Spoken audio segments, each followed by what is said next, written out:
আসামের হরিশিঙায় কিছুদিন আগে অনুষ্ঠিত হয়ে গেল 3 দিনব্যাপী এক পালনাম ছাড়াও বিভিন্ন অনুষ্ঠান, যেমন শ্রীমন্ত শঙ্করদেবের বরগীত ছাড়াও নৃত্য এবং মিসিং সম্প্রদায়ের মন জোড়ানো বিভিন্ন নৃত্যের অনুষ্ঠান। কথিত আছে স্বয়ং কৃষ্ণ এখানে বানরাজের বিরুদ্ধে যুদ্ধ ঘোষণা করবার জন্য শিঙা বাজিয়েছিলেন, সেই জন্য এই জায়গার নাম হয়েছিল হরিশিঙা। আমরা এখন হরিশিঙার মাহাত্ম্য ও পালনামের মাহাত্ম্য জানব সত্রাধিকারী লক্ষ্মীনারায়ণ অধিকারী মহাশয়ের কাছ থেকে। নমস্কার, আমি ইউটিউব চ্যানেল পাঁচফোড়নের তরফ থেকে গার্গী কথা বলছি। ম্যাডাম নমস্কার। হ্যাঁ নমস্কার। নমস্কার। বলছি যে সুজিত দা তোমাকে বললেন হরিশিঙাতে আপনাদের পালনাম হচ্ছে, তা সেই পালনাম বা হরিশিঙা সম্পর্কে আপনি যদি আমাকে 2-4 কথা জানান তাহলে আমার ভালো হয়। ঠিক আছে।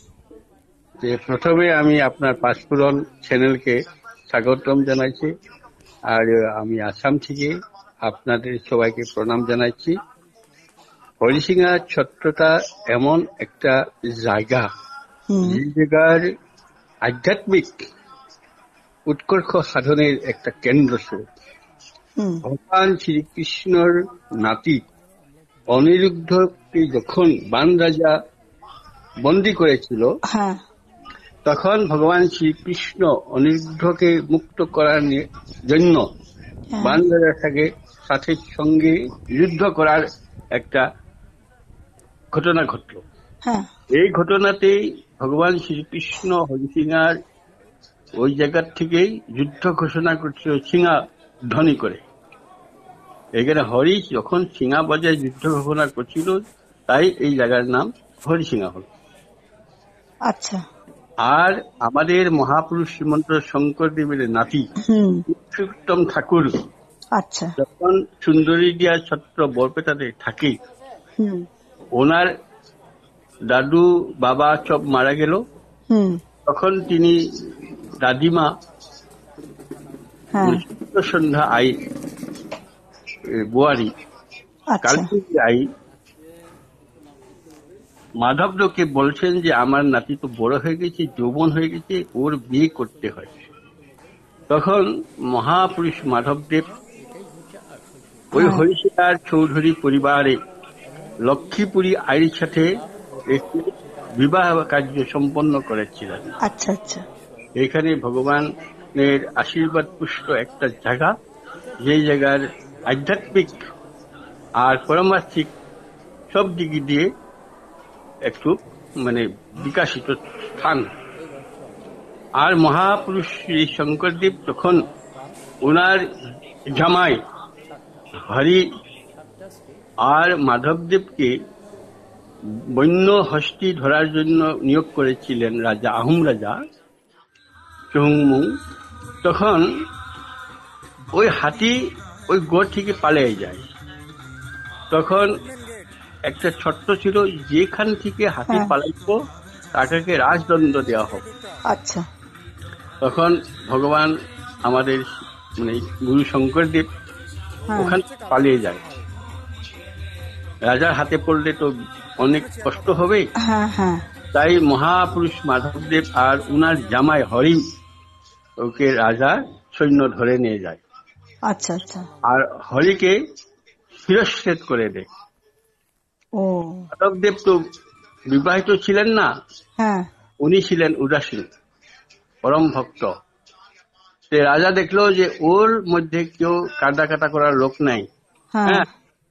তখন মাধবদেবকে রাজা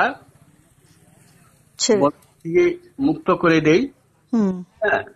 আর ওই যে ভগবান আমাদের শঙ্করদেব গুরুজন, ওনার প্রাণের প্রিয় শিষ্য মাধবদেবকে রাজার দায় থেকে মুক্ত করার জন্য ওই পালনামটা প্রথমেই বেলগুড়ি মাজুলিতে একটা প্রতিষ্ঠা করে বৈকুণ্ঠের নাম নিয়ে এই ধরাধামে মহাপালনামের আয়োজন করছিলেন।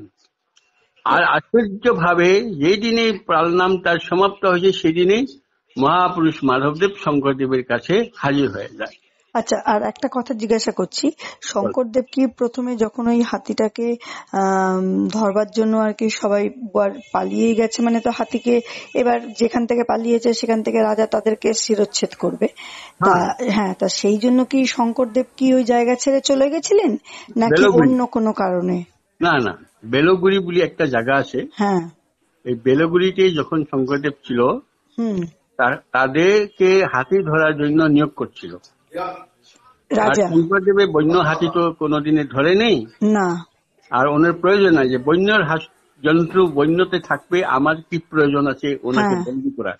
হ্যাঁ, যে হাতিটার বিশেষত্ব ছিল কি, যে হাতিটার মাঠে গজমুখটা ছিল। আচ্ছা, এই গজমুখটার জন্য রাজা খুব ব্যাকুল হয়ে রাজায় হাতিটা ধরার জন্য খুব মানে চেষ্টা করছিল। তাই শঙ্করদেব বলল যে আমার হাতির সাথে তো কোনো বৈরী নাই, না, ও তো বন্য প্রাণী, যখন ইচ্ছা তখন যাব, মুক্ত মনে চলবে। হ্যাঁ, তখন তো হাতিটা ওখান থেকে পালিয়ে গেল। হ্যাঁ, হাতি পালিয়ে গেল তো দেখলো যে রাজার সৈন্যবাহিনী চলে যাচ্ছে। হ্যাঁ, তখন কি করব, রাজার হাতে তো শঙ্করদেবকে তুলে দিলে তো আমাদের বহুত ক্ষতি হয়ে যাবে। তাই শঙ্করদেব গুরুজন ওখান থেকে পালিয়ে যায়। আচ্ছা আচ্ছা, মাধবদেব আর উনার জামাই হরি তিনকে রাজার সৈন্যবাহিনীকে ধরে নিয়ে যায়। আচ্ছা, তার একটা কথা ছিল, তার কান্ডা কাটার লোক আছে, যার মৃত্যু হলে কান্ডা কাটা করবে তাকেই শিরচ্ছেদ করবে। আচ্ছা, মাধবদেব ছিল অবিবাহিত, আর হরি জোয়াই ছিল বিবাহিত, হরিজোয়াকে শিরচ্ছেদ করলো। একটা আচরিত কি, যে হরি জোয়াইকে যখন শিরচ্ছেদ করে ওর ছিন্দ মুন্ড রাম রাম রাম করে মহাপুরুষ চলে আসে। তখন তারা আহোম রাজার দেখলো যে এটা কি ঘটনা ঘটলো, তো কই মানে চন্দ্র সাধু পুরুষ ছিল, কালিকা থাকা লোক। তো রাজা মাধবদেবকে বললো যে তোমার কে আছে, যে আমার তো এই সংসারে কেউ নাই আমি ছাড়া, গতিকে যা যা তোমাকে আমি ছেড়ে দিলাম, তুমি চলে যাও। আচ্ছা, তখন মাধবদেব আসে। আচ্ছা, ওই মাধবদেবের মুক্তর জন্য ভগবানের নাম বৈকুণ্ঠ থেকে নেমে এই সংসারে ধরাধামে শঙ্করদেবের নিয়েছিলেন, ও তার নাম হচ্ছে মহাপালনাম। আচ্ছা, ওই পালনামটা পরে মহাপুরুষ শঙ্করদেবের বৈকুণ্ঠ ধামে উঠার পরে মাধবদেব গুরুজনাই ওনার শিষ্য যক্ষ থেকে মুক্ত করার জন্য বরপেটা সুন্দরী দেশ সত্যতে এই পালনাম পুনর স্থাপন করে। আর ওখান থেকে আজকেও আসামের যেগুলো সত্র আছে, নামঘর আছে, জায়গায় জায়গায় ওনারা এই মহাপালনামের ব্যবস্থা করে। আচ্ছা, আপনি বুঝছেন? হ্যাঁ হ্যাঁ হ্যাঁ। এখন আজকে এই যে আপনাদের পালনাম যেটা হচ্ছে আর কি ওখানে, মানে হরিনাম, তা এটা কতদিনের অনুষ্ঠানটা? এটা আছে 24 ঘন্টা। আচ্ছা, 24 ঘন্টা। 24 ঘন্টা এখানে পালনাম হল। তার পূর্বে স্মরণ পর্ব ছিল। হ্যাঁ হ্যাঁ, আমার গুরুজনের স্মরণে, ভগবানের স্মরণে শরণাপন্ন হতে লাগে। বিনা স্মরণে ভকতি মুকুতি কভু না হয়, তাই ভগবানের স্মরণে শরণাপন্ন হওয়া যায়। গুরু দেব নাম ভকত, এইটা তত্ত্ব আছে। গুরু হইল অভয় ব্রহ্ম, আর ভগবান কৃষ্ণ হইছে পরম ব্রহ্ম, আর নাম হইছে নাদ ব্রহ্ম, আর ভকত হইছে শুদ্ধ ব্রহ্ম। এই সারি ব্রহ্মর কাছেই শরণ নেওয়া যায়। আর এই শরণ পর্ব হওয়ার পরে সবাই হরি নাম কীর্তনে মহাপালনামে অবতীর্ণ হয়।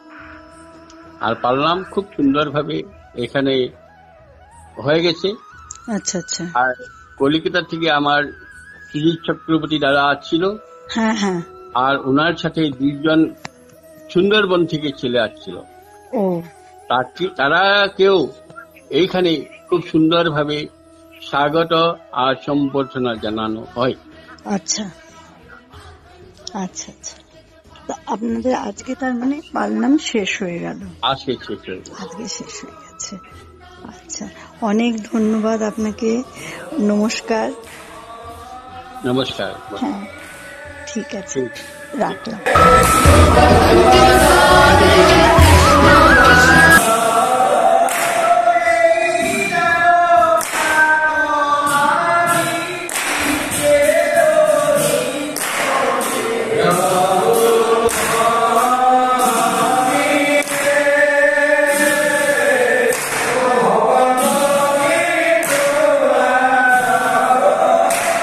আপনাদের সকলের কাছে অনুরোধ, আমার চ্যানেলটিকে একটি লাইক আর শেয়ার করে আমাকে আরো উৎসাহিত করুন নতুন ভিডিও তৈরি করতে।